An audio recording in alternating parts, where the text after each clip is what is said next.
offense really wasn't doing much until sort of late in the game. Why do you think that was today? Yeah, we didn't execute early on. We got to put the guys in better spots to execute. We didn't execute, and we just got to do a better job to start off the football game, to get ourselves off to a fast start. I know we scored on the first possession, but after that, it fluttered all the way till the second half, middle of the second half. So again, get to adjustments even quicker, and just make sure that we're doing our job as coaches to put them in good position. Was there anything that surprised you on defense? No, not really.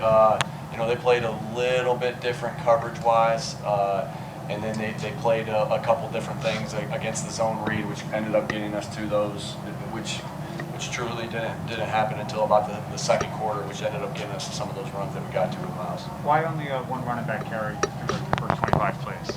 Why running back? Again, some of them same thing, or RPOs. Some of them we look at screens as being able to get the running backs the ball as running back plays as well.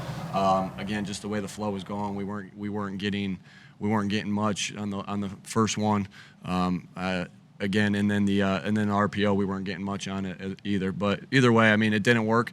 We were bad in the first half, and I put that on me first. The lack of those designed runs, does that put too much on Jalen Hurts? No, I don't think so. He's been doing that. He's been doing that a long time. That his RPO game and how he reads things. So I don't believe that's an issue. But when you self-scout, do you feel in this past 6 weeks, obviously you got to watch the film of this game, but when you self-scout, do you feel like Jalen Hurts is making the right decision, picking the right option with those RPOs? Sure, yeah, I do, and that's. I mean, if he was consistently making poor decisions, I wouldn't be feeling comfortable to call him. So I do. I believe he's been making the good decisions as far as where he's going with the football with that, and the guy that he's reading.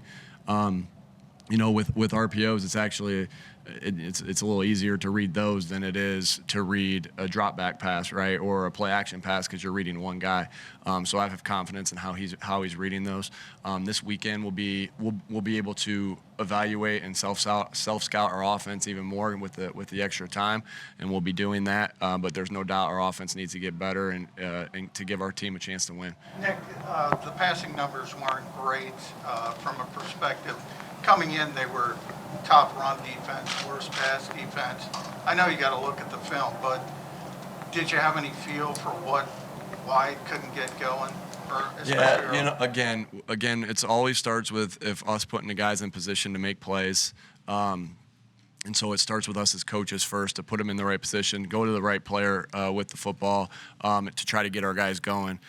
So it always starts with that. But then you always look at the execution too, right? It's the execution and it's us putting them in the right position. So there was definitely some missed opportunities there in the pass game, but it felt like there wasn't enough missed opportunities. There's more that, hey, we just got to do a better job of getting these guys in position to make plays against the defenses. What changed in the fourth quarter? I mean, you started giving the ball to Miles here. Yeah, like I said, the way they were playing right there in about the end of the second quarter into the third quarter is when they started playing the zone read a little bit different, which opened up a couple of those runs that we had called for that. So it was good adjustment by our offensive staff getting to those runs after they made a little adjustment in how they were playing the zone read. So it starts with made a costly 15-yard penalty there at the end. Why does the team seem to continually have some issues? Yeah, that's first on me. I got to do a better job of cleaning up all those things. We know that we can't make those self-inflicted wounds. I know that. They know that. We'll continue to harp on that. We'll continue to work to get it right. But again, that was unacceptable, and that falls on me first. And so I got to do a better job of getting everybody doing the right things out there and keeping our composure out there. So it starts with the coaching staff. What can Jalen do better these last 2 weeks, in your opinion?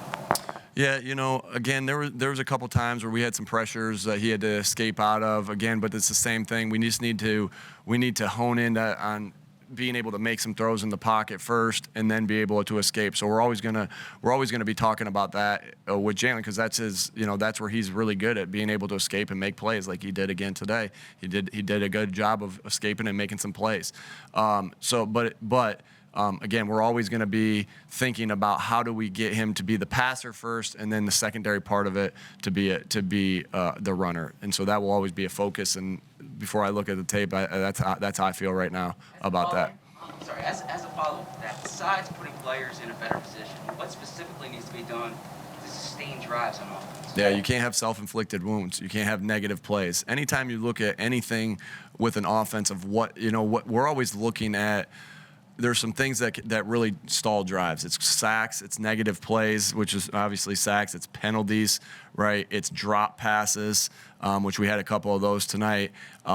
And I said sacks already. So, so it's those things, those negative plays that put you behind the sticks, and put you in 2nd and 10, or put you in 3rd and 8 or 3rd and 9. It's those things, most particularly of the negative plays that put you behind it. And so, those are the things we definitely have to clean up. Those are, again, starts with us putting them in the right position so you don't get into those things, but those are the negative things that we talk about when we evaluate our tape, and that's something that we go over with our offense every week of, hey, what was our percentage on the total amount of plays with the negative plays in there, and we won it over 85%. That's our formula. Usually when you're over 85%, you played pretty good. Last week we were around 80%, so we know that wasn't good enough. I'm assuming this week's going to be similar, but that's what stalls drives out, and that's what we have to do a better job of. A couple more 6 weeks, the questions and answers that we've been going back and forth on have been the same. We ask you about why the lack of running back touches. You say about the RPO game, and that kind of thing. That the quarterback's making a decision. At what point do you have to kind of reassess? What you're doing philosophically on offense to make sure that your running backs are getting the ball? Yeah, always. We're always thinking about that. The couple plays that Miles had today that were long runs, those were RPOs too. But we have to be able to get them touches in there, and I don't think I've made that. I've said that too before, that we got to be able to make sure they get their touches. But again, we're trying to call the best play that's for us in that particular time. We had called runs today. They weren't real great for us, and that's why we went with a little more RPOs with it. What went into the decision to kick the field goal? Say that again. What went into the decision to kick the field It's goal? 4th and 10. That's it. There was no toss-up or anything like that? It was definitely... No, not with 4th and 10.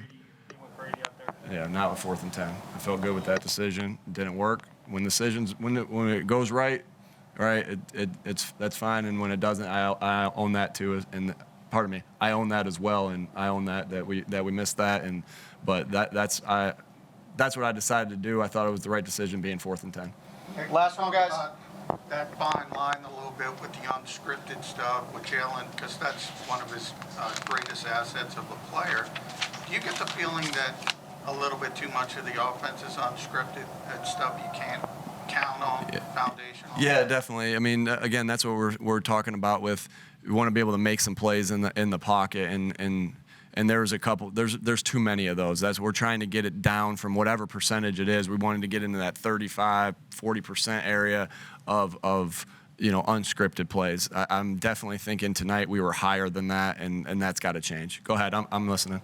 Yeah. Does this offense run a lot better when you have Miles Sanders involved in the running game? Not only for him, but also for Jalen.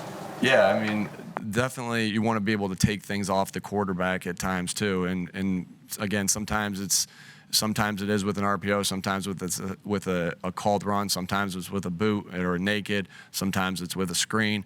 Those are kind of what we think as breather plays for the quarterback, that he doesn't have to do much except just execute that ability of that. And so, yeah, we want to get all our playmakers to the football. Miles is a playmaker. He showed that today, and he's no exception.